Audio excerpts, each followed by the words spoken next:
So which is better? Are they the same? Will one damage the orchid? Will one work better? So we are going to test K-Lite against MSU's Fertilizer. I got mine from repotme.com. The K-Lite fertilizer I ordered off of Amazon. No sponsor from either company. And the Phalaenopsis we're going to use, we're only going to do 2 instead of my entire collection, is this here. And let's get started. Today's video is being sponsored by the Orchid Supply Store. This is the mix we are going to use. There is the fir bark, small Orchiata bark. I have some perlite in there. And I am going to use 2 of the 4-inch pots that are no holes on the sides, just nice big drainage holes at the bottom. So if you want to get a 12% discount off of your order from the Orchid Supply Store, go to orchidsupplystore.com, use coupon code TRISH to get a 12% discount. And not only can you find orchid media, you can find orchids like this beautiful Vanda right here. This is the Vanda Samara Pink crossed with, I'm going to say it wrong, but Kawadi fragrance. And of course, they have orchid pots. They also have plant pots. They've got decorative pots. If you need it, they have it. So again, orchidsupplystore.com. Coupon code TRISH at checkout, 12% off. It is a multi-use coupon, so you can use it as many times as you want. Well, let's start with the orchids that we're going to use. So I purchased this in December of 2021. And they both had spikes, so I know they are the same exact orchid. And one of them is starting to grow a nice new root, not root, but leaf. The other, in this one right back here, is starting to grow a root. So now is a good time to repot them. I did soak them in some CalMag. Let me move this over here so I don't mix the old media in with my new media that I've already got out on the table. We'll take them out. We'll look at each one of their root systems and go from there. So how do we do this? Let's grab it from the bottom here. So after I purchased it, I did add a little bit of media to the top because it was pretty empty. And this media is definitely going over. This is bark. And it's very mushy, almost like dirt now. So let me separate them, get all this media. I did put some moss up to the top to kind of help encourage some growth because the media was only up to about right here, so the top of it was not getting any moisture. And as I was expecting, so these must have been 2 seedlings that were potted together because there's only one plug and it's that cocoa spongy stuff. So it should be fairly easy to take off of here. And I see lots of roots. I just don't know if it's more on one and less on the other, but we are about to find out. But the roots that are in here are really nice. I don't see but maybe one that needs to be cut back at the moment. Yeah, this bark is so far gone, I can just bend it off. So I'm not going to insist too much, just take off what I can. And then let's see if we can figure out where they separate here. And let's see. Their roots are very, very intertwined. You see that? So give me a second to separate here and just see what we've got. I'm trying not to damage any of the roots, or if they are going to be damaged, do as little damage as possible. Let's see, there we go. All right, let's get that one untangled. There we have it. All right, so we're going to look at plant number 1. Let me raise you up just a smidgy here. Not sure how much of that other was actually on, on frame, this little handle thing. There we go. So this is the one that has, I thought, the new root growth. However, it was not, or did I break it off? No, I did not. But it does have some nice older roots that I believe once it gets into the media and kind of feels a little little more media around, once it touches the media is what I'm trying to say. I can't use words today. I believe it'll be activated into growth, and I don't see a new leaf yet. So I believe this one will probably use the MSU since I know what it does for orchids. But let's look at the other one. Move all that out the way. So this is the one that has, I must have broken the new root because I don't see it on here on any of them. Let's see, did I break it?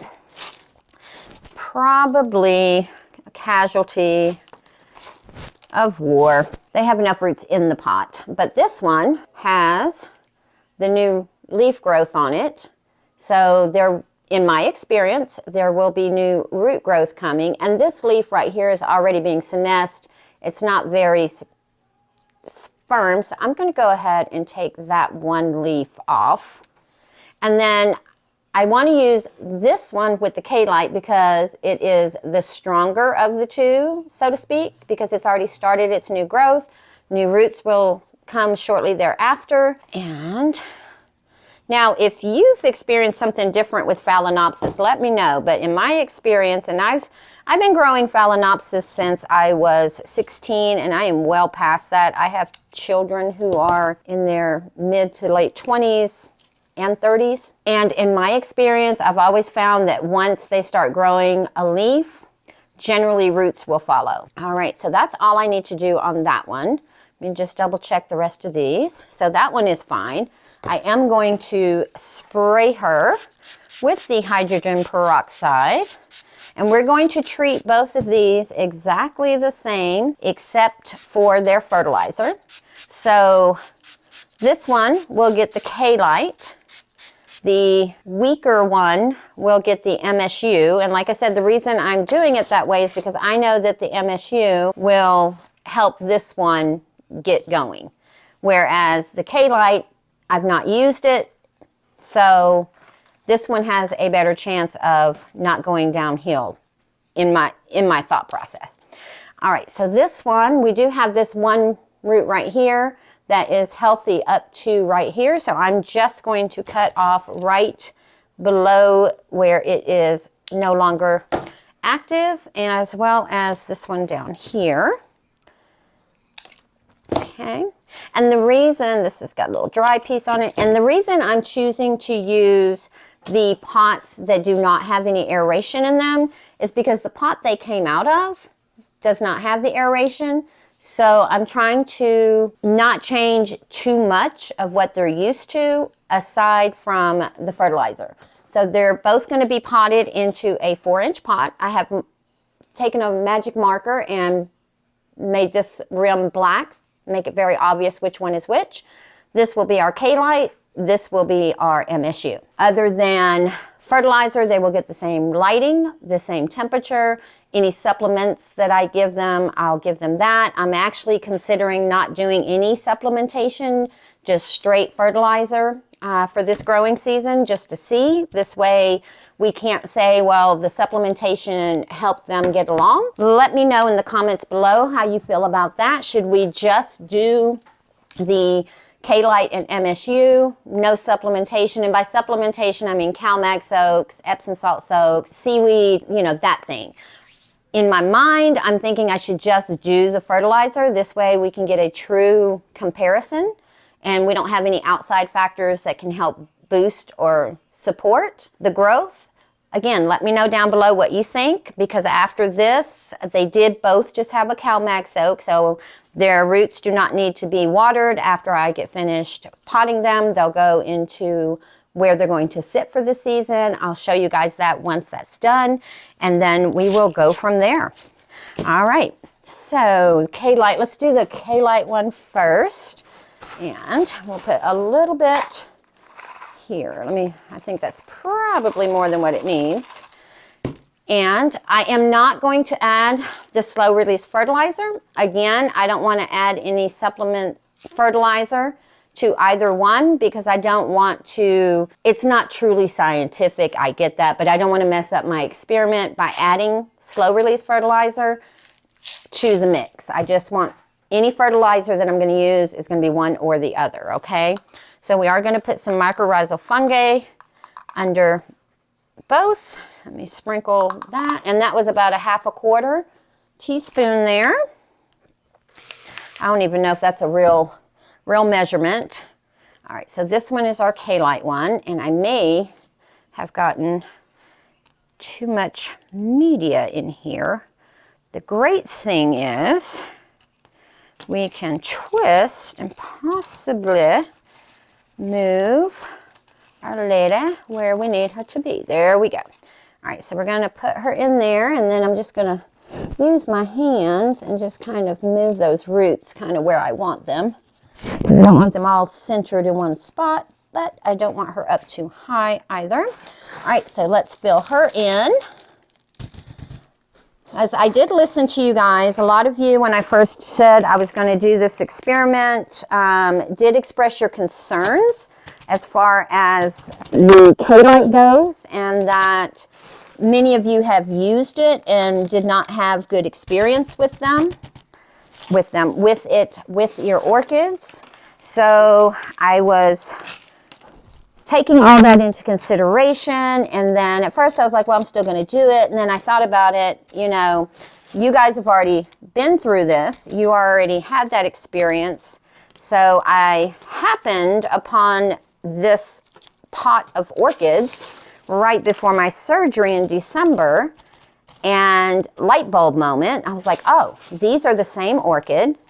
I can just do the experiment with these two orchids, and then this way, if the one with K-Lite does end up going downhill, as most people have experienced, I still have the one that we're going to use the MSU fertilizer in as a backup, because I really, really love her blooms. I will show you. And I know in a previous video I said I'm not a big fan of purple, but her blooms are a true royal, they're gorgeous. They're purple and white, and they're almost peloric. Not quite, but almost. All right, so there she is. So that's our K-Lite. And then let us do the same thing for, let me mix this up a little bit more, for the MSU. And probably have to take some of that out because this one's roots are a little bit longer. So, almost forgot the fungi here. And again, we'll just sprinkle roughly the same amount.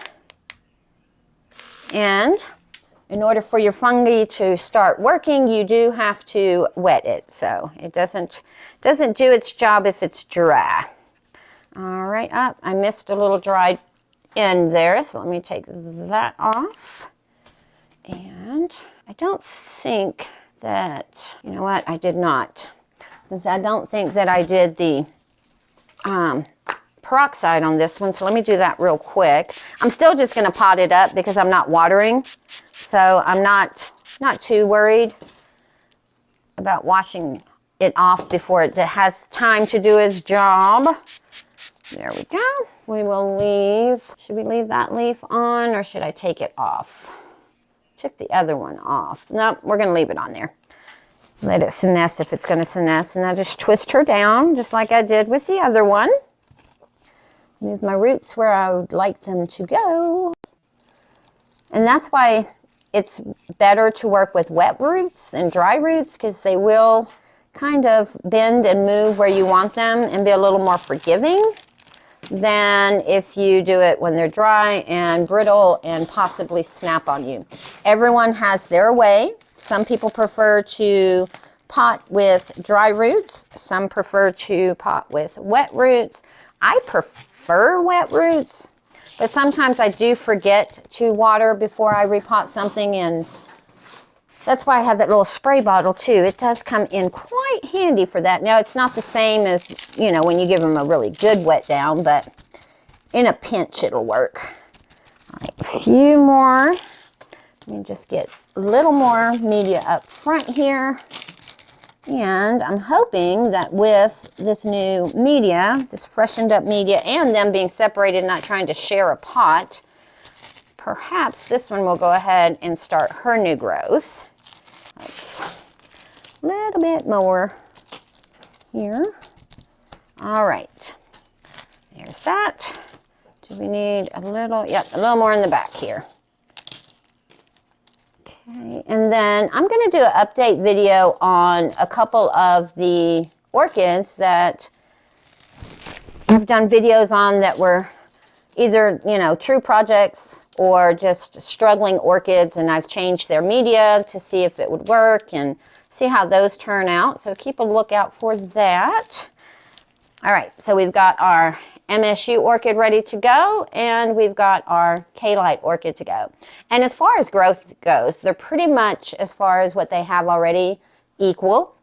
They, let's see, this one has 1, 2, 3, 4, 5, 1, 2, 3, 4, 5. So the K-Lite one has 6 leaves and a new one coming. And then the MSU has 5 leaves with no new root coming. Not too shabby. All right, let me get you off of the tripod and let me show you where they're going to be sitting for the season. Be right back. So both of them are going to be sitting right here in front of the east-facing window on this plant stand. So they're going to get the same amount of lighting, the same temperature. Everything is going to be the same minus fertilizer and if we decide to do the supplements. So don't forget to leave your comment below whether you think we should just do fertilizer for the season with no supplementation, meaning no CalMag, no Epsom salt baths, no seaweed, nada, other than the initial CalMag that they both just got. And we will do a update, let's say in about a month, unless something really fantastic or sad happens between now and then. They will get watered probably tomorrow because with that bark being brand new and really hard and not absorbent, those roots are going to dry out really quickly. So I'll probably be watering them every 3 to 4 days, initially for the first month until that bark starts really settling in. I will not fertilize them until next week though, so that will be their first fertilization, and by then we'll know whether we're going to add the supplementation or not. And don't forget to go to the Orchid Supply Store and get your repotting materials and grab you an orchid or a house plant while you're there. OrchidSupply.com. Use coupon code TRISH at checkout. Let's do a little game real quick. What is your prediction on K-Lite and MSU? Leave it below.